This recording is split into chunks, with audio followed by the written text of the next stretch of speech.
Halo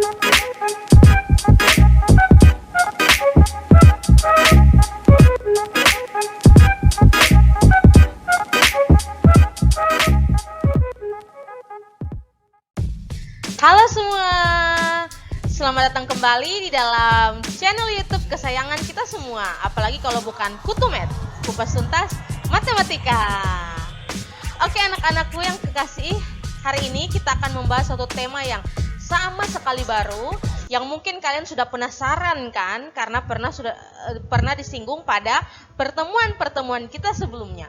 Apalagi kalau bukan, lihat di bawah ini nih, di sini. Lihat di bawah ini nih.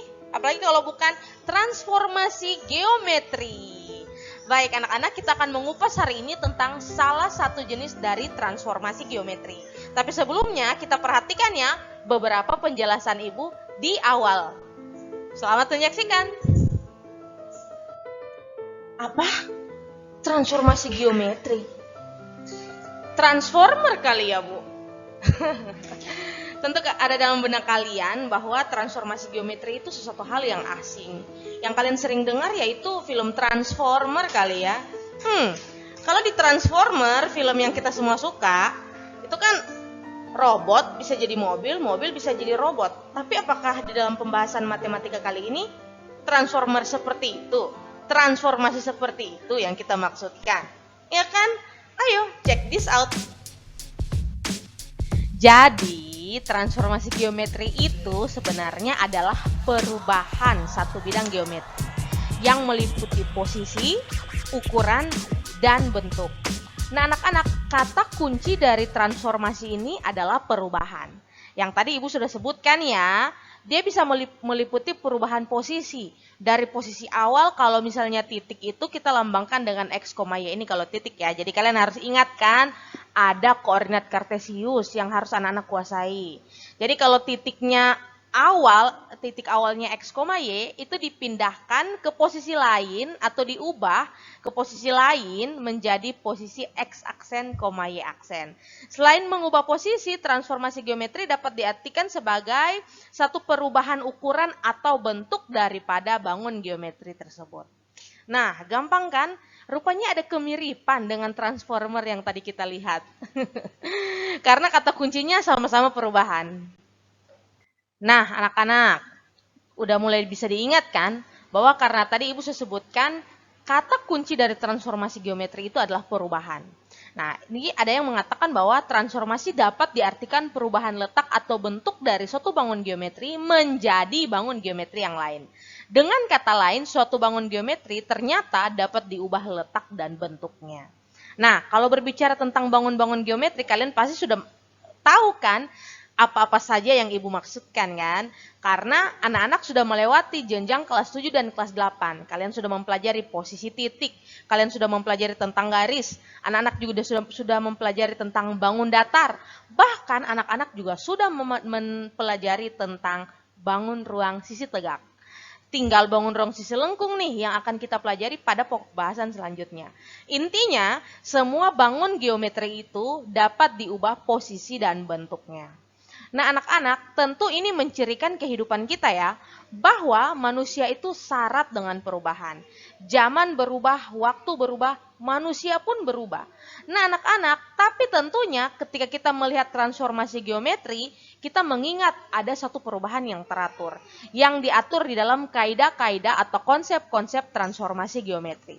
Ini tentu mengingatkan kita akan satu hal yang sangat penting, yaitu Tuhan yang menciptakan kita adalah Tuhan yang teratur. Perubahan yang Tuhan izinkan di dalam transformasi geometri atau Tuhan ciptakan dalam transformasi geometri ini adalah perubahan yang teratur. Oleh karena itu, semakin kita mempelajari matematika, khususnya transformasi geometri, kita akan semakin kagum ya. Wah, ternyata alam ini didesain oleh Tuhan dengan begitu teratur dan luar biasa. Nah, anak-anak, tentu kalian makin penasaran kan, perubahan-perubahan apa saja yang ada dalam transformasi geometri. Di sini kita akan mempelajari 4 jenis transformasi geometri. Kalau kalian udah lihat di layar, di sini ada transformasi yang pertama yang namanya refleksi atau pencerminan. Pencerminan rupanya ada yang mulai tahu nih, karena ada kata dasar cermin. Oke, kita akan bahas itu nanti. Yang kedua adalah translasi atau pergeseran. Yang ketiga adalah rotasi atau perputaran, dan yang keempat dilatasi atau perkalian. Keempat jenis transformasi ini akan kita pelajari di dalam pokok bahasan transformasi geometri di kelas 9. Kita akan cek satu-satu ya, dimulai dari yang pertama. Ya, jenis transformasi geometri yang pertama yang akan kita pelajari adalah refleksi. Nama lainnya adalah pencerminan, dari kata dasar cermin. Tentu kalian akan makin penasaran karena kata refleksi atau cermin sendiri itu merupakan kata yang sehari-hari anak-anak temukan. Bahkan untuk anak lentera nih, setiap hari nih mereka bikin refleksi, ya kan? Ayo, siapa yang sudah pernah bercermin? Mau laki-laki atau perempuan, semua pasti pernah bercermin. Mau susah atau senang, kalian pasti selalu bercermin, ya kan? Apalagi kalau mau join kelas, mau tatap muka atau virtual sekalipun, anak-anak pasti lihat cermin dulu kan? Saya udah rapi atau belum? Saya udah ganteng atau belum? Tapi, anak-anak, apakah anak-anak memperhatikan ketika kita bercermin, kita melihat bayangan kita di cermin kan? Ketika kita mendekat ke cermin, apakah bayangan kita juga ikut mendekat, terasa dekat? Ketika kita menjauh, apakah bayangan kita terlihat jauh? Ya, betul sekali. Itu konsep dasar daripada cermin yang kita lihat, cermin datar yang kita lihat. Ketika kita mendekat atau satu benda mendekat ke cermin, bayangannya itu akan dekat juga dengan cermin. Ketika kita menjauh, bayangan atau hasil pencerminan itu akan terlihat jauh daripada cermin tersebut. Benar kan? Nah, itu akan menjadi salah satu dasar daripada sifat pencerminan. Nah, Ibu mau kasih contoh lagi. Ini kita sudah pernah lihat gambar ini ya. Gambar ini kita udah pernah lihat ya tentang Sydney Harbour Bridge and its reflection. Ibu ambil gambar di mana bridge ini punya pantulan atau punya cerminnya di air. Seperti anak-anak bisa perhatikan, di sini ada Sydney Harbour, kemudian di sini ada cerminannya. Nah, oke. Nah ini, seperti yang ini ya, ini ada cermin-cerminnya. Nah, anak-anak perhatikan ya, di sini ada puncak daripada Sydney Opera House kan. Dia di sini, jarak kepada cerminnya, ini cermin, seperti sebuah garis lurus ya, air ini yang menjadi cerminnya. Dan bayangannya ada di sini. Tapi kalau puncak yang ini di sini, maka dia punya bayangan di sini. Oh, dari sini kita bisa lihat bahwa ternyata setiap titik dari bangunan di asli di atas garis air merupakan titik yang bersesuaian dengan bayangannya pada air.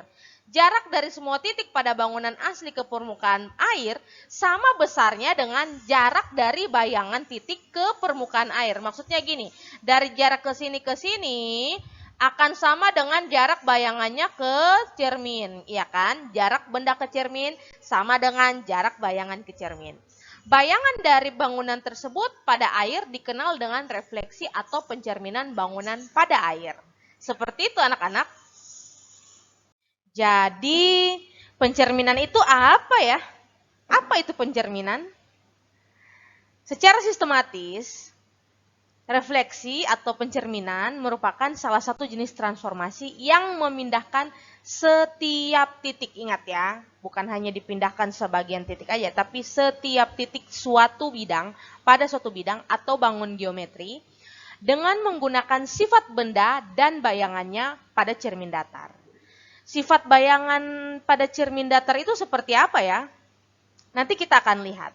Tapi Ibu perlu tekankan bahwa ketika kita bercermin, semua bagian dalam diri kita, misalnya kita bercermin ya, kita lihat pada cermin datar, semua bayangan dari diri kita itu dicerminkan. Tidak ada satu bagian pun yang tidak dicerminkan. Contoh, ketika kita berkaca ya, muka kita kan dicerminkan kan, telinga kita juga ikut, bukan berarti telinga kita tidak ada. Itu sebagai salah satu contohnya. Nah, kita akan lihat ya, apa sih sifat bayangan pada bangun datar? Nah, anak-anak, tentu apakah kalian ingat pada saat bercermin? Pada saat kita mendekati cermin, tampak bayangan kita juga akan mendekati cermin, bukan? Tapi ketika kita bergerak menjauh, bayangan kita juga akan menjauhi cermin. Makanya, kalau kalian mau lihat bayangannya lebih dekat ke cermin, kita kan harus jalan mendekat, ya kan? Seperti itu. Nah, secara teratur kita akan menjabarkan Tiga sifat bayangan pada cermin datar. Di antaranya adalah 1. Bayangan suatu bangun yang dicerminkan memiliki bentuk dan ukuran yang sama dengan bangun aslinya. Jadi, kalau yang dicerminkan adalah bangun datar persegi, maka bayangannya juga adalah persegi. Tidak mungkin berbeda bentuknya. Misalkan akan berubah menjadi segitiga. Tidak mungkin. Karena sifat daripada cermin datar itu, sifat daripada bayangan yang dibentuk oleh cermin datar adalah bayangan suatu bangun yang dicerminkan memiliki bentuk dan ukuran yang sama dengan bangun aslinya. Yang kedua, jarak bayangan ke cermin itu sama dengan jarak benda asli ke cermin. Itu tadi yang dikatakan, kalau kita bergerak mendekati cermin, bayangan kita juga akan mendekat. Kalau kita bergerak menjauh, bayangan kita juga akan menjauh. Karena jarak benda ke cermin sama dengan jarak bayangan ke cermin.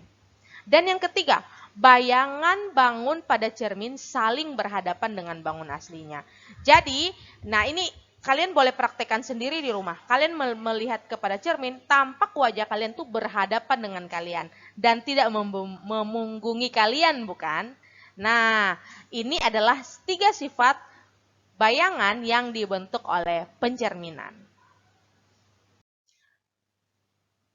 Nah, anak-anak, tentu kalau kita mau mempelajari pencerminan, transformasi geometri, kita harus melihat sesuatu yang teratur dan tergambar dengan baik di dalam koordinat kartesius. Nah, gambar ini, anak-anak, adalah contoh pencerminan atau refleksi dari segi 4 P, Q, R, S. Ya, segi 4 P, Q, R, dan S. Oke? Nah, di sini akan terdapat garis A yang merupakan cermin, ya, cermin datar yang akan mencerminkan segi 4 PQRS ini. Dan menghasilkan bayangan yaitu P aksen, Q aksen, R aksen, dan S aksen. Jadi kita lihat ya, alfa ini adalah cerminnya. Nah, gimana ya cara untuk menggambarkan bayangan hasil refleksi? Berikut Ibu jabarkan beberapa cara untuk menggambarkan bayangan hasil refleksi segi 4 PQRS terhadap garis A yang merupakan cerminnya. Nah, yang pertama, gambar ruas garis yang tegak lurus terhadap garis alfa. Dari P, Q, R, dan S. Kita gambar ruas garis yang tegak lurus ya. Jadi kalau titik Q di sini, kita gambar ruas garis yang tegak lurus dengan garis alfa, yaitu seperti ini. Ya kan, titik P kita gambar garis lurus yang tegak lurus dengan garis alfa, yaitu seperti ini. Aduh, agak bengkok ya. Dan yang R ini seperti ini. Kita gambar dulu semuanya, demikian juga dengan S yang Ibu lambangkan dengan garis putus-putus. Langkah yang kedua adalah tentukan titik P aksen, Q aksen, R aksen, dan S aksen sehingga garis A tegak lurus dan membagi P aksen, Q aksen, R aksen, dan S aksen sama panjang.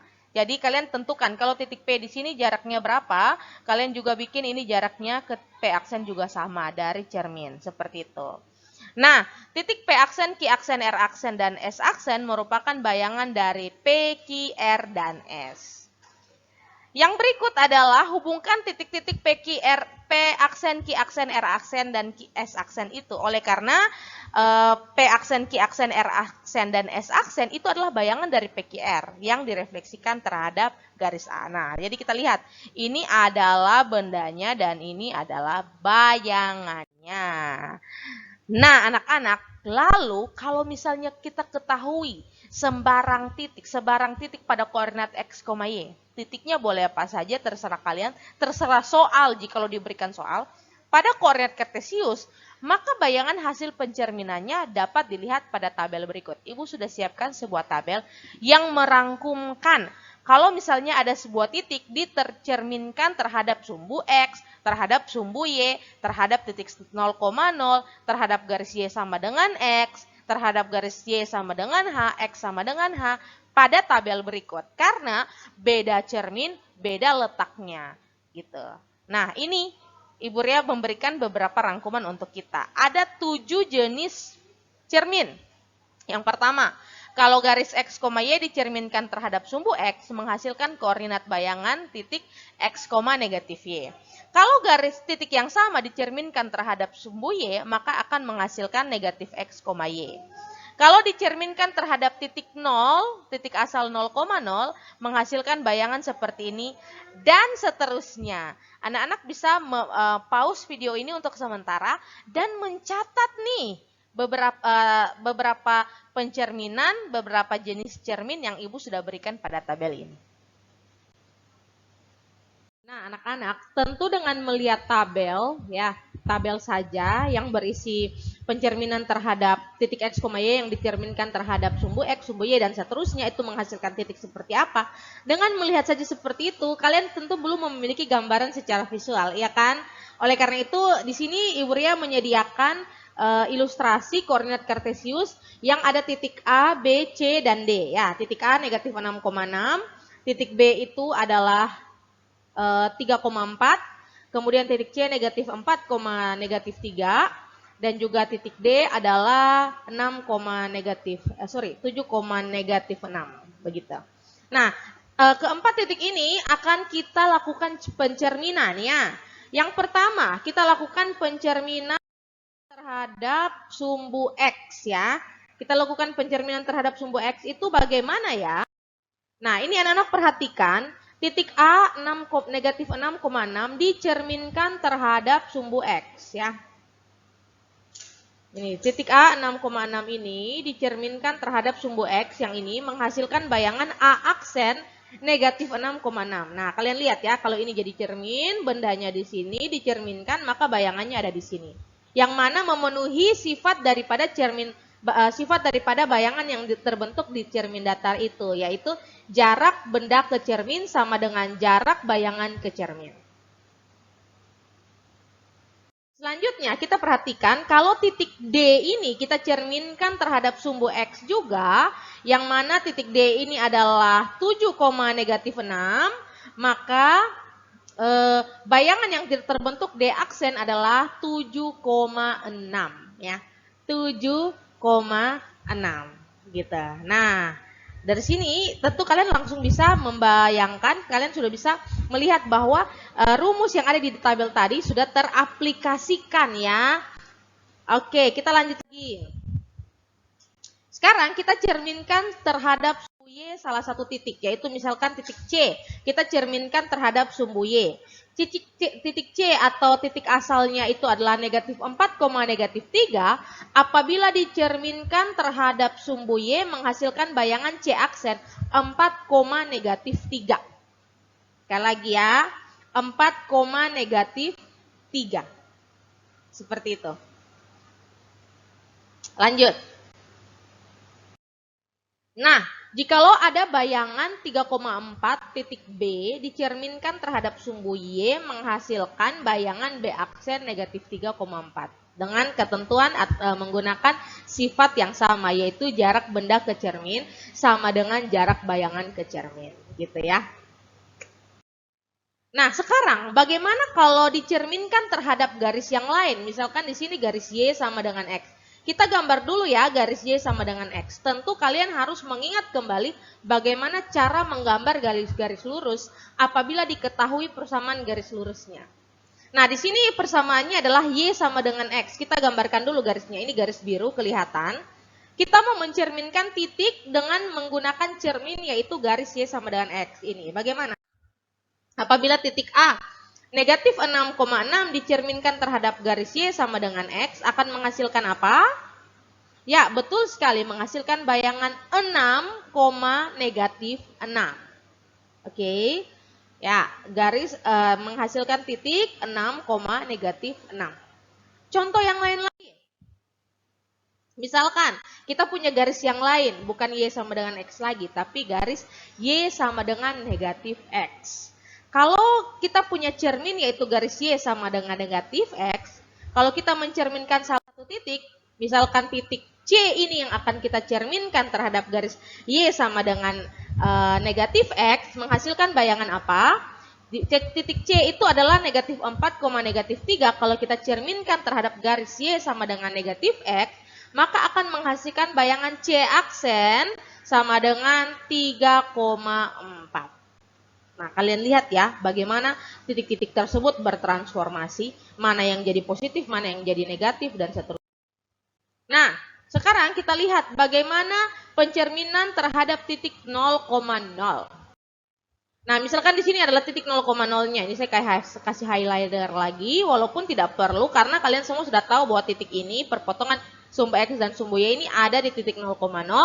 Kalau kita mau mencerminkan titik D ya, titik D itu adalah titik 7, negatif 6. Maka jika tercerminkan terhadap titik 0,0 menghasilkan D aksen negatif 7,6. Seperti itu. Bagaimana jikalau kita mencerminkan sebuah titik terhadap garis dengan persamaan terhadap garis X sama dengan 2 ini. Misalnya X sama dengan H ya. Di mana H ini adalah 2, sebuah nilai. X sama dengan sebuah nilai. Bagaimana ya? Coba kita cerminkan sebuah titik terhadap garis X sama dengan 2. Misalkan kita cerminkan titik C negatif 4, negatif 3. Kita cerminkan terhadap garis X sama dengan 2 akan menghasilkan bayangan C aksen 8, negatif 3 gitu. Nah, itu adalah dengan menggunakan prinsip yang sama ya, jaraknya ke garis X sama dengan berapa satuan? 1, 2, 3, 4, 5, 6. Maka bayangannya juga harus sama. 1, 2, 3, 4, 5, 6. Betul. 8, negatif 3. Nah, bagaimana kalau kita mencerminkan sebuah titik terhadap garis Y sama dengan 2 atau Y sama dengan something. Di sini Ibu ambil contoh garis Y sama dengan 2 gitu ya. Misalkan kita cerminkan titik B ya, 3,4 terhadap garis Y sama dengan 2. Maka akan menghasilkan bayangan B aksen yaitu 3,0. Nah, tentu kalau dengan gambar, dengan titik-titiknya ini terjangkau, kita akan gampang sekali untuk menggambarkan dengan diagram koordinat kartesius, kemudian kita menentukan letak bayangannya. Tapi kalau misalnya kita tidak perlu gambarkan, gimana caranya kita bisa langsung menentukan bayangan daripada titik? Jikalau diterminkan terhadap sumbu X, sumbu Y, Y sama dengan X, Y sama dengan negatif X, titik 0,0, titik pusat, terhadap garis X sama dengan H, atau Y sama dengan H, dan seterusnya. Tentu anak-anak Ibu akan memberikan contoh soal. Nah, sekarang kalian boleh perhatikan, di sini ada sebuah soal. Bayangan dari titik A itu adalah A3, negatif 4 ya. Titik A, negatif 4 ya. 3, negatif 4 dicerminkan terhadap sumbu X gitu ya. Dicerminkan terhadap sumbu X. Bayangannya apa? Nah, anak-anak kita tuliskan seperti ini gitu. Yang saya ganti pen. Oke. Pencerminan ini cara tulisnya gini ya anak-anak ya. Ada sebuah titik A yaitu 3, negatif 4 pakai anak panah dicerminkan terhadap sumbu X. Oke, akan menghasilkan bayangan A aksen yaitu titik-titik, titik-titik. Nah, ini kira-kira cara penulisannya seperti ini. Nah, anak-anak kita harus ingat apabila ada sebuah titik, apabila ini pada tabel sebelumnya yang Ibu sudah bagikan, apabila ada sebuah titik X, Y dicerminkan terhadap sumbu X, maka akan menghasilkan sebuah titik, misalnya titik P ya, akan menghasilkan bayangan P aksen, yaitu apa anak-anak? Jika diterminkan terhadap sumbu X, maka akan menghasilkan bayangan yaitu X, negatif Y. Ya, betul sekali. X, negatif Y.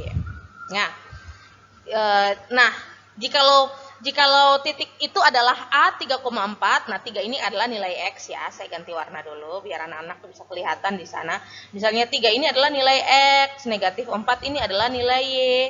Sekarang kita masukkan A aksen itu adalah X, negatif Y. 3 ini adalah tetap 3. Ya kan? Negatif Y, negatif dari negatif 4. Oke, maka akan menghasilkan A aksen yaitu 3,4. Nah, ini adalah bayangannya. Jadi, bayangan dari titik A 3, negatif 4 yang dicerminkan terhadap sumbu X adalah A aksen 3,4. Nah, seperti itu anak-anak. Sekarang kita akan lanjut ke soal yang kedua. Contoh soal yang kedua yaitu bayangan dari titik P 1 negatif 1/5,4. Jika dicerminkan terhadap garis X sama dengan 5 adalah bayangannya apa ya? Wah, ini lebih repot nih. Karena garis yang menjadi cermin adalah garis X sama dengan 5, ya kan? Nah, cara tulisnya sama seperti tadi. Titik P, negatif 1/5,4. Dicerminkan terhadap garis X sama dengan 5. Maka menghasilkan P aksen adalah titik-titik, koma titik-titik ya. Nah, kita ingat sekali lagi apabila ada titik, misalkan P, X, Y, ini pada diagram yang Ibu sudah bagikan dan juga pada ilustrasi dari koordinat kartesius yang kita sudah bahas tadi pada menit-menit sebelumnya. Jikalau dicerminkan terhadap X sama dengan H, maka akan menghasilkan bayangan yaitu P aksen, yaitu 2H kurang X, Y, ya kan? 2H kurang X, Y. Nah, dengan demikian, berdasarkan ketentuan yang ini, maka P aksen yang dihasilkan daripada soal ini, P aksen itu adalah 2H. Ini H-nya adalah 5 ya. Jadi, 2 kali 5 kurang X. X-nya adalah negatif 1/5. Yang ini ya. Ini adalah X. Dan ini adalah Y. Ini adalah H-nya. Oke? Nah, saya lanjutkan. 2 kali 5 kurang negatif 1/5, Y. Jadi Y-nya tetap, 4. Seperti itu. Atau P aksen itu sama dengan 10 tambah 1/5,4. Atau titik P aksen itu adalah 10 tambah 1/5, ya simpel aja 10 1/5. Silakan kalian buat jadi pecahan biasa bisa juga. 51/5 juga boleh. 4. Yeay, jadi inilah hasilnya gitu ya. Bayangan yang dibentuk dari pencerminan P1 negatif 1/5,4 terhadap garis X sama dengan 5. Gimana? Mudah bukan? Sekarang kalian punya kesempatan untuk mencobanya sendiri. Ibu sudah menyediakan beberapa soal yang luar biasa unik pada halaman berikut ini. Ini adalah latihan soal 4 nomor yang Ibu sudah cantumkan di Google Classroom. Anak-anak boleh mengerjakannya dengan contoh soal dan juga panduan yang Ibu Ria dan anak kita semua sudah bahas pada menit-menit selanjutnya. Pada menit-menit sebelumnya. Oke. Nah, anak-anak, ini sekali lagi Ibu mau mengingatkan, ini adalah kesimpulan kita bersama ya. Apabila ada sebuah titik X, Y dicerminkan terhadap sumbu X, maka menghasilkan bayangan yaitu X, negatif Y, ya kan? Nah, jika dicerminkan terhadap sumbu Y akan menghasilkan bayangan negatif X, Y. Tentu saja ini titik asalnya apa? Titik yang sama ya, yaitu titik X, Y ya. Kalau dicerminkan terhadap sumbu X menghasilkan bayangan X, negatif Y terhadap sumbu Y negatif X, Y. Titik asal 0,0. Bayangannya adalah negatif X, negatif Y. Garis Y sama dengan X, bayangannya adalah Y, X. Garis Y sama dengan negatif X, bayangannya adalah negatif Y, negatif X. Garis Y sama dengan H, bayangannya adalah X, 2H kurang Y. Dan terakhir, titik X, Y apabila dicerminkan terhadap garis X sama dengan H menghasilkan bayangan 2H kurang X, Y. Seperti tadi yang kita sudah kerjakan. Gimana? Gampang kan mencerminkan titik? Nah, anak-anak, Ibu mau ngutip perkataan dari Walt Disney ya. Dia adalah pendiri Disneyland gitu ya. Dia mengatakan bahwa the way to get started is to quit talking and begin doing. Jadi kalian harus memulainya dengan stop berbicara dan memulai untuk melakukan. Jangan hanya habis dibicara, oke? Atau kata orang Kupangnya, Jangan hanya habis diomong, ya kan? Oke, kita sudah mempelajari panjang lebar dari tadi. Sekarang waktunya kalian untuk melakukan sendiri di rumah, mengerjakan latihan soal 4 nomor tadi yang Ibu sudah berikan. Silakan kerjakan pada selembar kertas, foto, kemudian upload di Google Classroom. Baik, selamat belajar. Sampai jumpa. Tuhan Yesus memberkati. Bye-bye.